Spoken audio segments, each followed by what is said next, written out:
Je vais vous dire tout ce que vous devez savoir sur le Bordelais. C'est le plus grand vignoble de France avec ses 121 000 hectares situés de part et d'autre de la Garonne. Il comptabilise environ 60 appellations au total.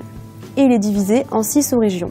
On va trouver sur la rive gauche le Médoc et ses appellations réputées comme Pauillac, Saint-Estèphe, Saint-Julien, Margaux, les Graves et le Sauternais. Sur la rive droite, nous avons le Blayais et le Bourget avec les appellations Blaye, Côte de Blaye, et le Libournais avec les appellations Fronsac, Pomerol et Saint-Émilion. Entre les deux, nous avons l'Entre-deux-Mers et ses vins blancs secs. On produit à Bordeaux principalement des vins rouges plutôt puissants et tanniques, qui sont issus majoritairement de Cabernet Sauvignon pour le Médoc et ses terroirs de Graves, et de Merlot pour le Saint-Émilionnais et ses terroirs calcaires. Les vins blancs, bien que minoritaires, sont quand même très réputés, comme les vins blancs moelleux de Sauternes, Loupiac ou encore Sainte-Croix-du-Mont. Ils sont issus des cépages Sémillon, Sauvignon et Muscadelle. Le climat de la région bordelaise est tempéré, avec une forte influence de l'océan, donc c'est un climat quand même assez pluvieux.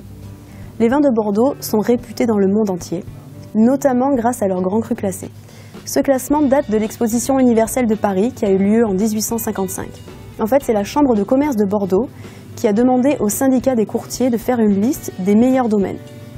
Ils sont donc classés en 5 catégories, du premier cru classé au 5e.